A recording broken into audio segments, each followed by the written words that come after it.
Welcome to Calm Down with James Eade. I'm James Eade, coming to you from Edge Studio in San Francisco.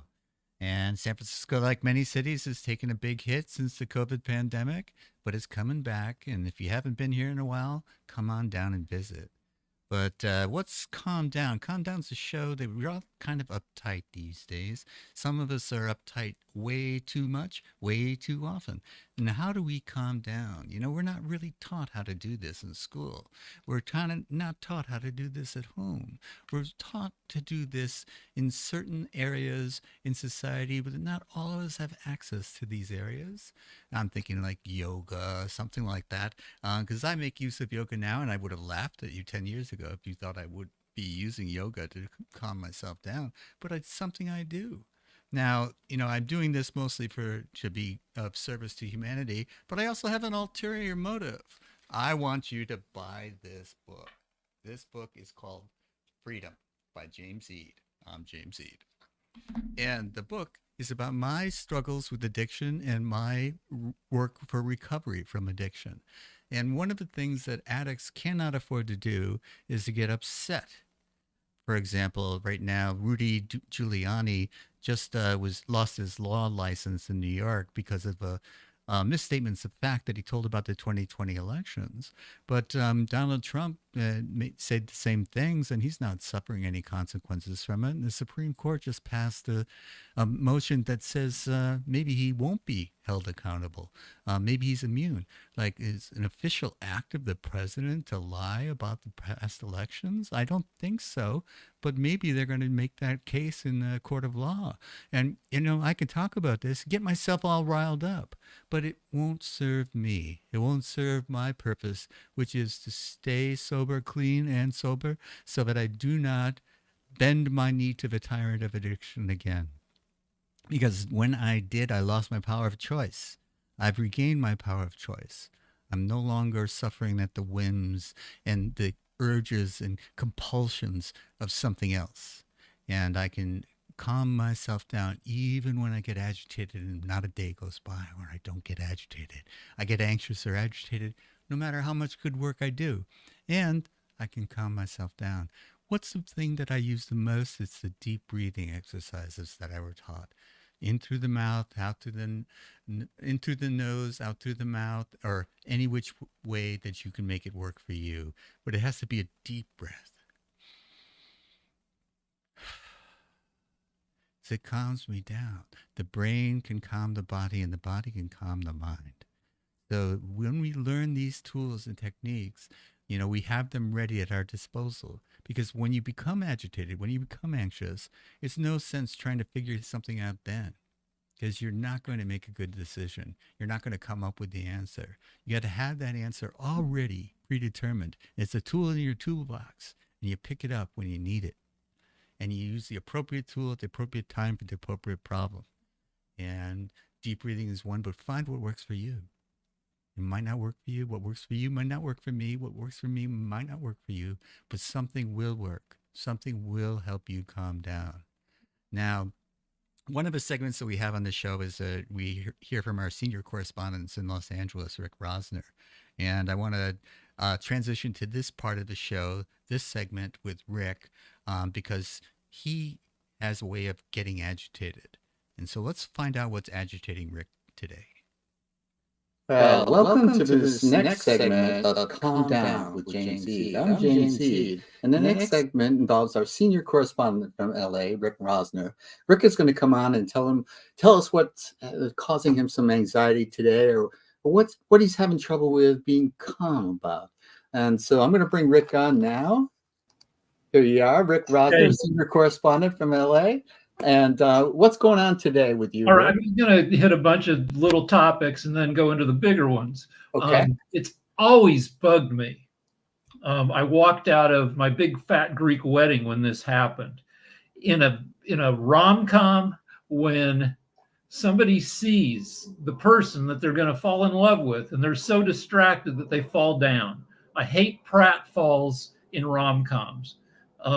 It says to me that that's lazy writing and that you're not going to see anything original in the rest of the frickin' movie. somebody's looking over it at, ooh, that's a beautiful person, bam, into a wall. That's just come up with a new thing to do. All right, next thing is it's happening a lot in LA. I don't know if it's going, I assume it's happening in the rest of the country when you make a choice in a store or, when getting a sandwich and the person serving you says, perfect.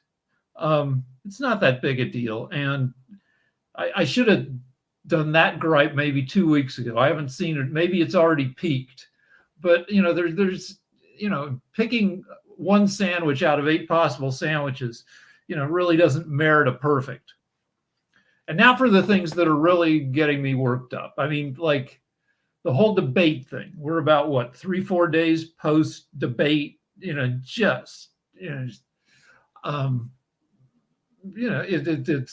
it's more than worked up. It's like one of those times in your life when you get irrevocable bad news, and you have to reconsider your whole frickin' life.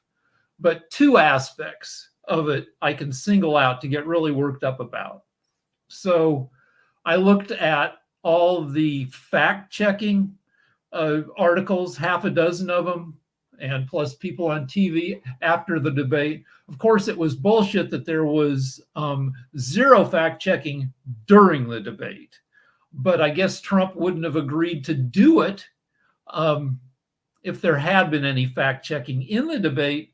But then maybe Biden's advisors don't let him do a debate like that. In any case, according to most fact-checking counts, Trump told about a lie a minute, 30 plus lies and misrepresentations in 38 minutes of talking. About more than 3 times as many misrepresentations as Biden did. And, all the reporting was immediately after the debate was people freaking out about Biden looking a little loopy versus Trump, just the reporting on the lying it came later. But what is a problem, the thing that gets me worked up is, and I've seen journalists say that Brian Seltzer, I don't know, said that the press doesn't cover Trump's lying anymore because it's not news. And, everybody knows he lies with every sentence and that his base is okay with it. So that's bad that the media aren't covering Trump's lies. It just, what? Now I'm sounding a little like Biden. I'm getting super flustered, but you got to keep reporting on Trump's lies. And 40% of people, if that's what you consider his base, are okay with whatever he says. But that leaves 60% of Americans who need to be made aware that the guy just lies all the frickin' time. All right, so that's one half of this thing. One more thing is I'm going to get you back to yourself. Okay, the Dunning-Kruger strategy. Dunning-Kruger, as a lot of people who look at Twitter know, is when people are too dumb to know they're dumb. Smart people generally know they're smart. Medium people generally know they're medium. But there gets to be a point as you work your way to dumb land that some dumb people don't realize they're dumb. They think they're smart because they're too dumb to realize they're not. So 50 years ago, Republican think tanks went after these people, or basically they went after dumb people because they figured out that they're more manipulatable. They're easier to get energized. And we're the modern Republican Party, with a concentrated Yahoo demographic, is the result of 50 years of that strategy. The Republicans have painted themselves into a dumb corner. And not just a bunch of dumb people who you could say, you're dumb, look at this. And then you show them, what they're being dumb about. And they're like, oh, okay. No, dumb people who are overconfident in their smartness and can't be told anything, but can be lied to continuously by Trump, like, okay, and just buy it. So, the concentration of dumbness in the Republican Party has me very worked up. It's the devil's demographic. Okay, Rick. So basically, one of my takeaways was, doesn't the country deserve better than this? Somebody who's obviously was a good man, who may have his best days were yesterday's and not tomorrow's, and a lousy human being who will lie to you and manipulate you, and is 34 counts of felonies against him, and more court cases pending. Now, except a lot of those court cases got scuttled, or at least a lot of the charges potentially got scuttled by the Supreme Court ruling today. And Trump appointed 1/3 of that Supreme Court.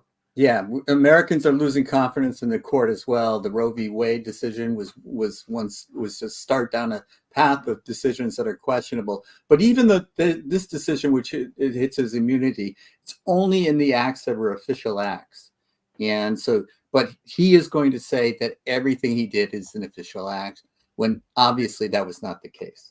Interfering with the peaceful transfer of power is not an official act of the presidency. So, there has to be at some point where we stop being stupid and stop buying into the obvious lies and falsehoods that are being forced upon the American public, left, right, and sideways. It's just a shame, and it does get us worked up. But Rick, do you have a faith? This is what helps me. I have a faith, and it may be unfounded, but I have a faith in the country that yes, there is going to be 1/3, 40% maybe, that can be fooled all the time. But I can't believe that all of the people can be fooled all of the time. And they've got to been catching on to this guy. He's a con man. He's a felon. He's got to be held accountable. And don't you think the majority of Americans will see that and not? Well, yeah, that has been apparent since Trump first announced. He can never win a majority of the American voters, but you don't need to, because the Electoral College, he lost by 2.85 million in 2016, the popular vote, and still won the Electoral College. He lost by 7 million in 2020. He'll probably lose, between, a number that's between 2016's number and 2020's, and depending on where he falls, he can win. Yeah, because there are swing states, what they call swing states, that have those electoral votes that are going to swing it. And it doesn't need to be a $1 million difference. It just needs to be a few voters difference in those states. And he could possibly swing some of those states over, especially if people don't vote. Yeah, so here's, where I'm still a little hopeful. There are 18 weeks to go until the election. Right. And Biden can show that the debate night was a glitch, that, his people say he had a cold. And, his voice is I don't get that like that when I get a cold, but I'm not 81 either. Right. And did they give him cold medication? And though if they had, we maybe would have heard it. But in any case, all this stuff has been bubbling out, but nobody knows what exactly is true, that he's very alert between 10 a.m. and 4 p.m. and he gets, a little bit more discombobulated later in the night. Gosh, that's true for me today. Yeah, but that's been reported, but second and third hand. Is that true? And was the way he was during the debate representative of that? And he's got like I said, 18 weeks to show that that was an outlier, an aberration. And also, I think there needs to be I'm looking forward to a shakeup of his campaign team, because they let him step into, they took a roll of the dice that was really ill-advised. No fact checking. If they knew that that he's less able to express himself at night, they agreed to a 9 p.m. time. Right. And some other stuff but like Obama's campaign team was brilliant. They got him elected twice, a relative unknown. Why aren't people like that on Biden's team? And why isn't the messaging more aggressive? Now, it might be that since we have 18 weeks to go, that they're keeping their powder dry and saving their big spends and their big messages for closer until the election. It could be. But I'm hopeful about that. Right. And, in order for us to calm ourselves when we see something like that, because I was very depressed that night. Well, I thought I was punching furniture. I was punching. And my wife said, no, you were punching yourself. Okay. It said, knock on wood. Yeah, no, it was like bam, bam, bam, bam. Oh my goodness, it was awful. But the other thing is Obama's first debate was awful too, but he recovered from that. So there may be a second chance. Trump may not allow it because he got what he wanted out of that one. Right. But, if Trump's smart, he won't agree to the second debate because he couldn't possibly do better. But Trump's not smart, so. Yeah. It's a Hobson's choice for the American people, but obviously I would go with the decency. And I still think that the country is defined more by decency than it is by the hatred and open disdain for people that are unlike themselves that Trump manifests and encourages in his followers. But it's not just decency. Biden was first came to the Senate in 1973. He's got 48 years of experience holding national level elected office. He headed the Senate Foreign Relations Committee. He's been to Israel 11 times, more than any other president. Now, he's not the absolute smartest president ever. That might have been, Teddy Roosevelt, who wrote 50 books. It might be Jimmy Carter, who was a nuclear engineer.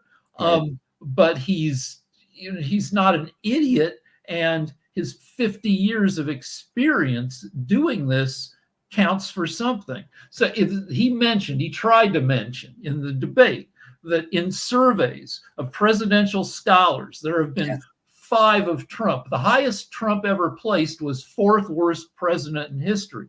He also placed 3rd worst, 2nd worst, and twice he was ranked absolute worst. Biden came in at 19th best and 14th best. He's gotten stuff done even in a terrible political environment. Right. Yes, I couldn't agree more, Rick. So we're going to try to calm ourselves down because we can get worked up talking about this, and we don't know what the outcome is. The outcome still could be good for the country. And like we can get worked up about Project 2025, which is the 900-page platform from the Heritage Foundation that is going to be Trump's blueprint that contains craziness. Like the craziest thing is they want to return sex to its serious procreative purpose. That you shouldn't be under the Heritage Foundation, no sex unless somebody can get pregnant. Right. It's not for purposes of enjoyment. It could lead to dancing. But even if it's a disaster and Trump gets the White House and the Republicans get the House and the Senate, they will not get a 60-member majority in the Senate. And that's enough to stop, not all of the nonsense, but quite a bit of it. So the country will survive is what we're going to leave on. Yeah, I mean, it leads to it's still on a downward slope because if Trump gets reelected, then Alito may retire and Clarence Thomas may retire because they're what, 73 and 74, letting Trump appoint um, jurists in their 40s who, Yes. given modern medicine, could be on the bench for 50 years. Yeah, and one of the worst presidents in our history will have appointed 5 Supreme Court members in that case. That which is, crazy town. It really is. But we won't go there. It hasn't happened yet. That's right. We're not going to lose any sleep, and we're not going to hit ourselves. And there's No a more hitting bunch of yourself. really good TV. That's my wife and I watch, 2-3 hours of TV it's the golden age of TV. So Okay. even everything else is falling apart, there are some awesome TVs. Unlike our childhoods when all we had was like the Brady Bunch. Three channels and rapid ears.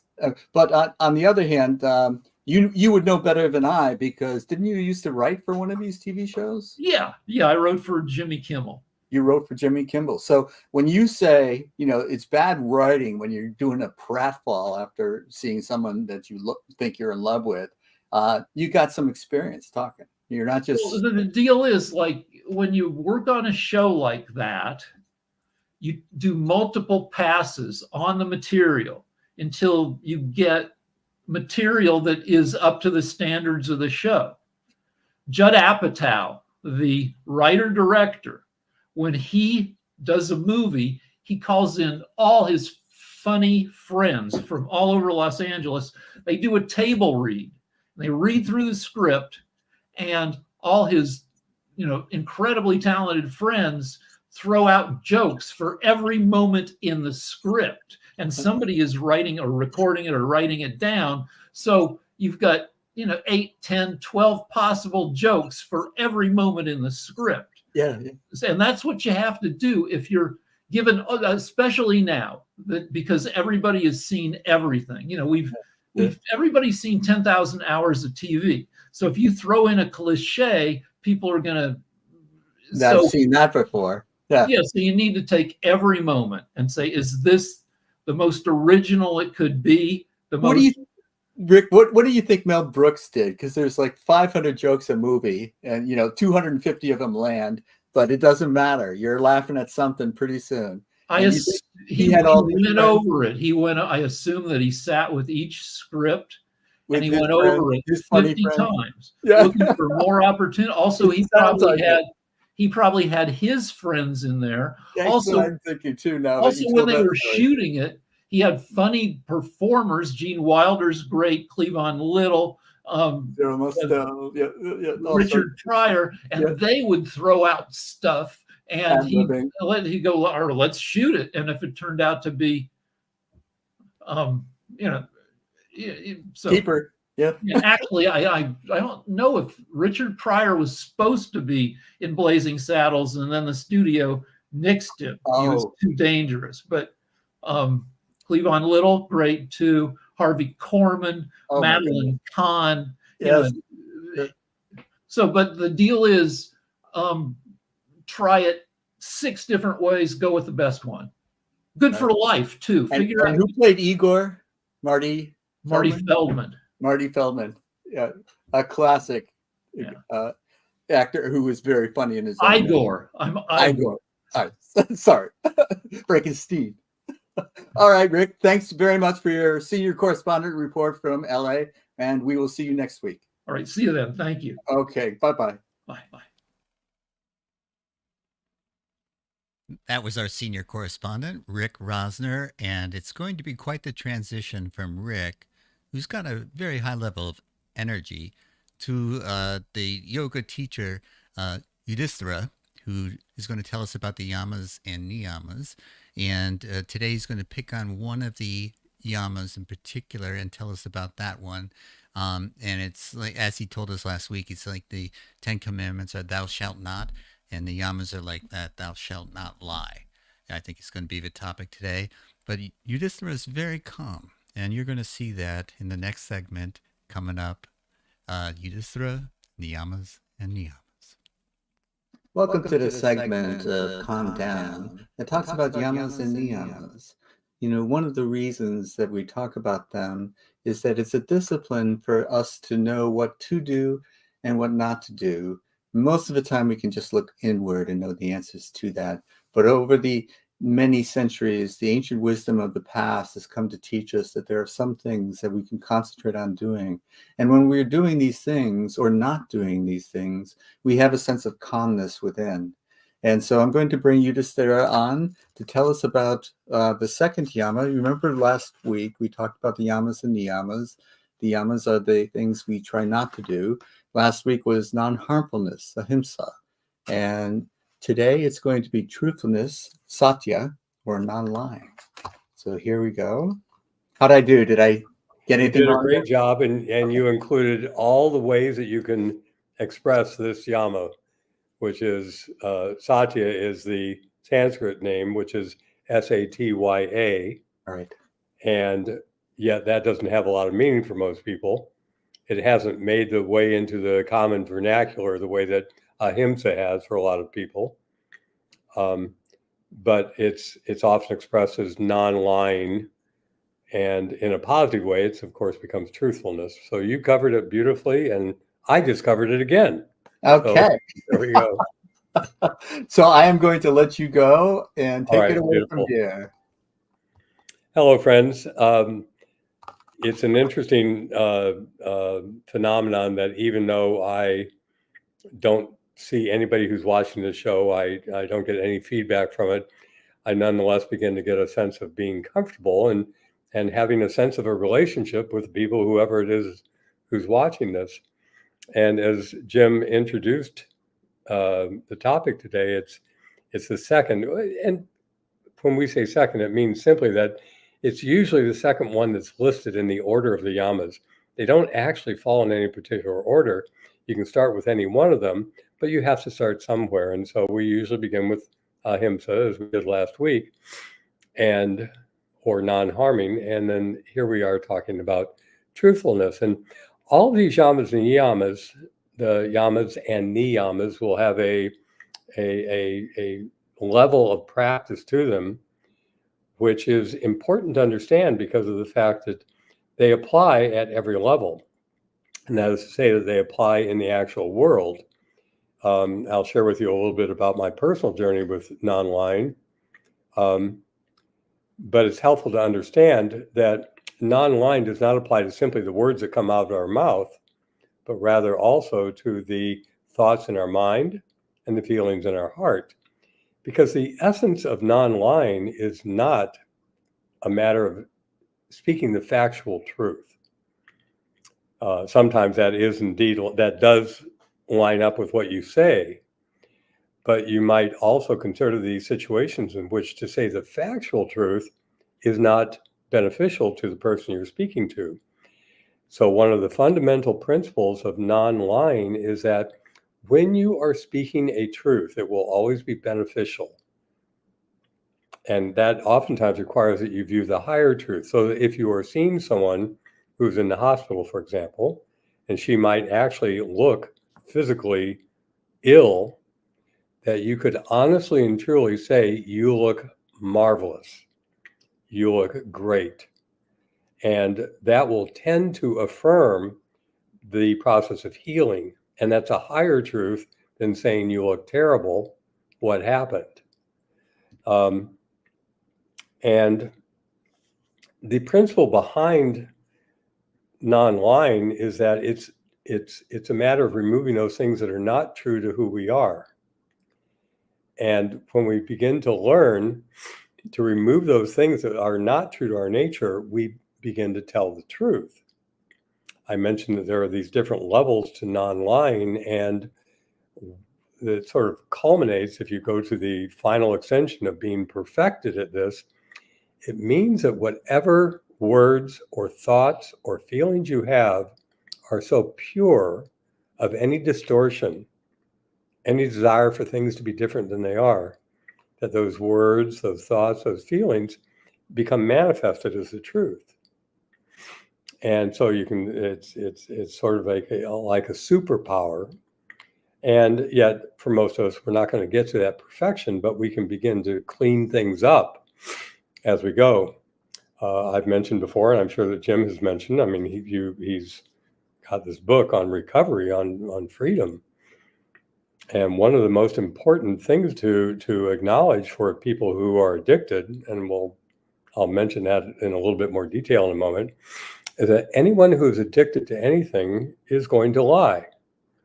And that may sound harsh, but at a very material level, it means that if someone is a drug addict, that person will find a way to justify stealing money out of a parent's purse or wallet, or stealing things from their childhood home in order to continue their delusion about how they want the world to be, which is that they want the world to conform to their addiction.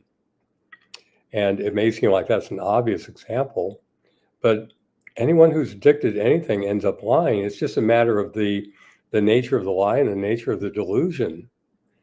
When someone is truly focused on the material world, this comes up a lot these days because there's so much turmoil in our world around us, that it's so easy to begin to create an idea in our head that the situation should be different than it is.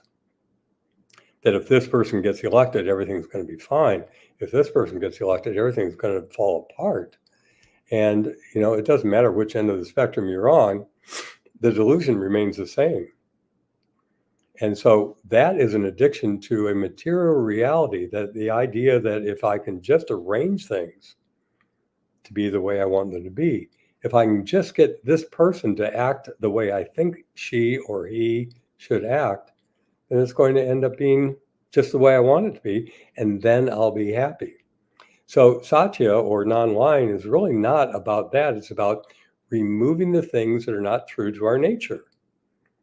And so as we begin to remove those delusions, those addictions, whether it's to a substance or whether it's to the material world, whether it's to social media or whether it's to alcohol or drugs, remove the delusion, and we begin to immediately become more true to who we are, to our natural selves.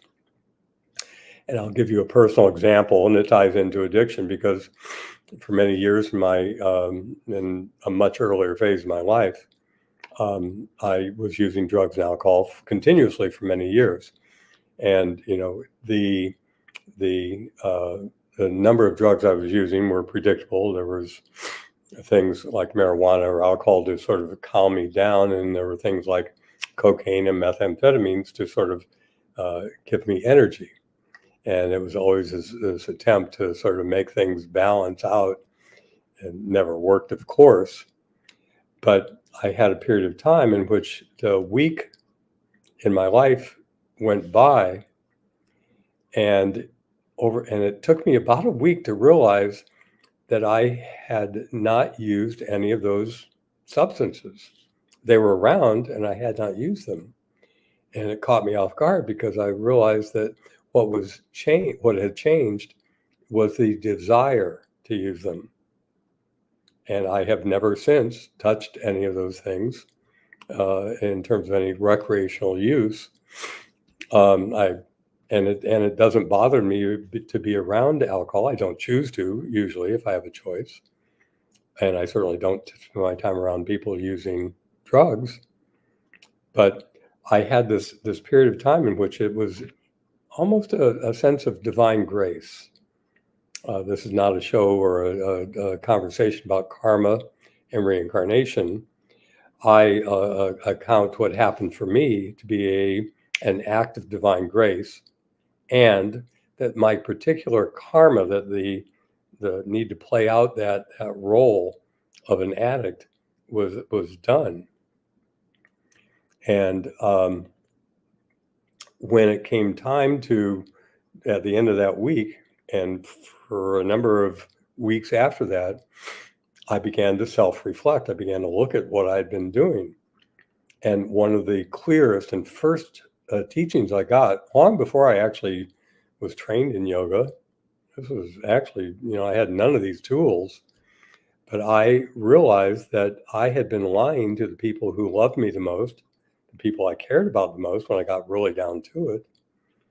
And so it was a revelatory experience to be able to understand that I had been lying, and I made a vow at that time that I would no longer lie in small ways or big ways. Now, there have been times when I've had to understand that to tell something that was not factually true was the higher choice. It was truer in a higher way. I gave an example of that earlier. So that, every statement of truth should be also combined with benefit and kindness to the person you're speaking to. One of the things that is a challenge about practicing non-lying is that it's not just a what comes out of your mouth. It's not just the words. And so there becomes this level of self-awareness around ourselves that we begin to track the thoughts that are going through our head. One of the most important messages around these thoughts in our head is to not identify them as being yours. Yogananda, my guru, said something very simple, a very simple teaching. He said that thoughts are not individually rooted. Thoughts and creativity are universally rooted, and we tune into them. So it's much more along the lines of changing a channel or changing a station that we're going to listen to. And so that's much of the practice right there of changing the input. And so that will change the thoughts that move through your head. That goes way beyond what we're going to talk about for the rest of this time. And we are nearing the end. But I want to at least touch on the fact that these yamas and the niyamas that will come later, these things that we want to do or not do, the weeding of the garden and the planting of the seeds that we want to have grow into the type of plants that will feed us, that will nurture us, or that will offer us beauty. In order to do that, it requires a process. And one of them is that we have to be aware of these thoughts that move through our head. And so it's, if you have ever walked into a room where people have been arguing, you will know that if you open the door, and even if they've stopped talking, you can feel the energy in the room. And it's you know that. So my point is that we need to clear out the thoughts in our mind and the negative feelings in our heart as part of the practice of non-lying. And so there are lots of tools in yoga that will do this. Again, it goes beyond the scope of these little segments that I'm sharing with you. But I did want to bring together these two practices, the non-harming from last week, ahimsa, with this week's teaching on non-lying. And I've already referred to it a little bit, but again, I want to wrap it up and bring it together at that point and say that before something comes out of your mouth, it's a good idea to pause. There's a simple technique, and I might have mentioned this already. I don't know. I may mention it again, but it is that there's a technique to changing your behavior in the world and being able to practice these yamas and niyamas successfully. And it's a 4-part process: stop, breathe, reflect, and choose. To stop means that you literally stop talking. And if you're able to, if you have the control, stop thinking those thoughts. Breathe, and that means literally to stop and begin to breathe and be conscious of your breath. Because what happens when we do that is, and there's neurological changes that take place when we do that as well. But when we begin to calm down, then we can reflect with clarity and choose what we want to say. The challenge for us is that oftentimes we tend to go through that process too quickly. You might have had the experience of sometime having a conflict, not knowing what you should have said, maybe saying the wrong thing. Later on, after hours have passed, or at night when you wake up in the middle of the night, you suddenly know clearly what your response should have been. That's a time to actually choose what you want to say, how you want to reply. So stop, breathe, reflect, and choose before you speak means that when you say something, you will have the option of saying that thing which is true, that thing which is true, and that thing which is also kind or beneficial. And it takes work, but it is work that is worthwhile, and it's worthwhile not only to you, to the one who's practicing, but also to all the people around you as well. So that is the way in which we practice non-lying. We might begin in literal ways, but we then begin to take it into subtler realms, and it works its way from the voice or the words that we speak to the thoughts in our mind to the feelings in our heart. And the end result is that we feel clear and more in our true nature. So, going back to the very beginning of Patanjali's Yoga Sutras, this was Sutra number 3. I mentioned this, I think, in our first class. Then the seer, that's you and me, not the bodies we're in, but who we are, abides in his or her own true nature. That's what the yamas do, and including this yama of satya or non-lying.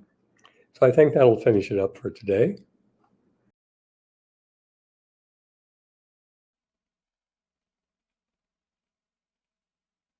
Welcome back to Calm Down with James Eade. And, I wanted to mention again, that I'm in the recovery from addiction. And all of these tools and techniques have been very instrumental in my recovery. It's been able to calm me down when I used to face anxiety and agitation, and I had no way of knowing how to deal with it except by ingesting foreign substances. Well, that stopped working for me. The highs no longer offset the lows. So let's put it that way. But one of the things that I realized was I had what they called contempt prior to investigation. So things like yoga would be suggested to me, and I would say, no, I don't need yoga. Pilates would be good for me too, but I don't do Pilates. Come on. But yoga is so much more than just stretching your body, just helping your flexibility. It's about channeling the energy throughout your body and being able to maintain your breath and be able to move your breath around your body. And I found that the mind can calm the body and the body can calm the mind. And there's so many tools and techniques that I've been exposed to if I was willing to try them. So now I say yes when someone asks me to try something far more often than I ever did before. And this is really one of the important lessons that I want to teach anybody trying to recover. The first is have hope. You can do it. If I could do it, I think anyone can. But that's easy to say. It's hard to do. I'm not going to sugarcoat it. It's no piece of cake. It's not a walk in the park. Recovery is hard work, but you can do it. You think you can't. One of the things you need around you is a support system. So whether it's your community that you find in a yoga studio, in a temple, in a church, in a mosque, wherever you find it, hang on to it. The community is essential for recovery. And hopefully it's somebody that's been through something like you. Then you have someone to talk to that isn't saying, what's he talking about? They're nodding their heads and understanding. And when you find that, you found help. You found the support that you need. We all need help. And so now I would like to close in our traditional way by going to another yoga teacher, Divya Love Wise, who helped me learn to meditate. And now when we talk, we don't even talk about meditation. So there's many things that I found that she is very wise about, and having us to calm down to close the session, because we may have gotten worked up listening to Rick from senior correspondent from LA can rile you up a little bit. But in any case, we want to end peacefully and calmly. And with that, I'll hand you off to Divya. Welcome to the final segment of Calm Down. And I want to introduce to you, my loyal listeners and viewers, Divya Love Wise, that wise yogi. And I would like you, at the end of every show, I'm a little bit agitated and worked up and all that kind of stuff. And I was wondering if there's something that you could do to calm me down. Could you just say goodbye to us in any way that you see fit? Sure, I would Oh. love to. I will take off and let you do that. Thanks again. Okay. Well, bring yourself into a comfortable seated position, feeling your feet on the floor and letting your hands rest in your lap. Palms up or palms down is a great way to start bringing yourself back into center and focus with your own divine energy and letting go of anything that might have wanted to stick to us throughout the day that may be energy we don't want to carry throughout the day. So having this basic position, feeling grounded, even closing your eyes and taking a deep breath in through the nose and out through the mouth.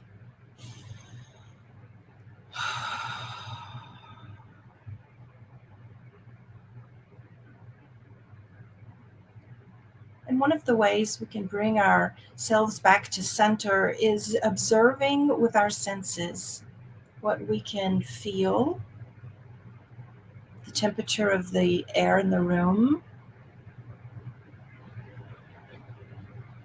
observing any sounds that you hear.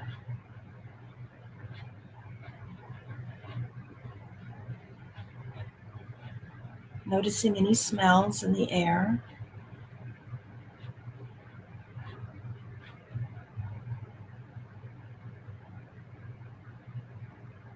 And then bring your awareness to your breath.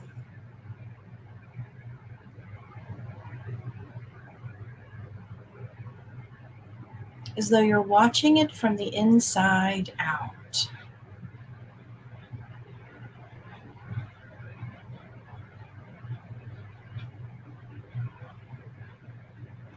Watching the inhale wash into the body.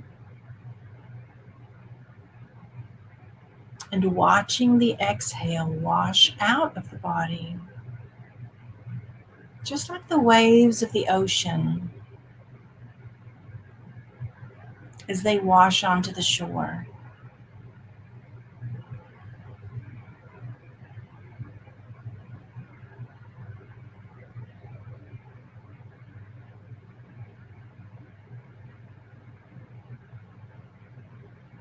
And if you find your mind still wandering, you can even place one hand on your lower belly and one hand on your heart so that you can feel with your hands this breath washing in and washing out.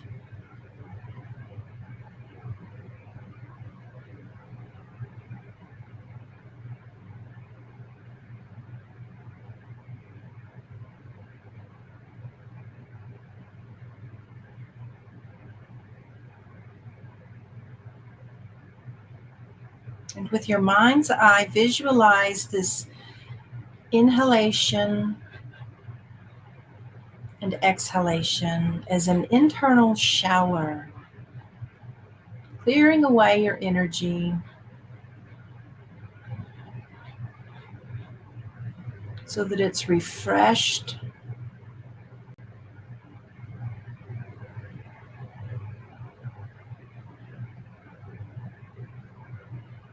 it's rejuvenated,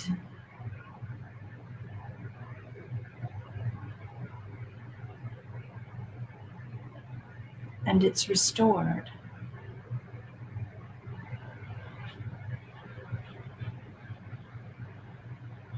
Releasing your hands into your lap, just give yourself a few seconds of pause in this return to peace, enjoying it.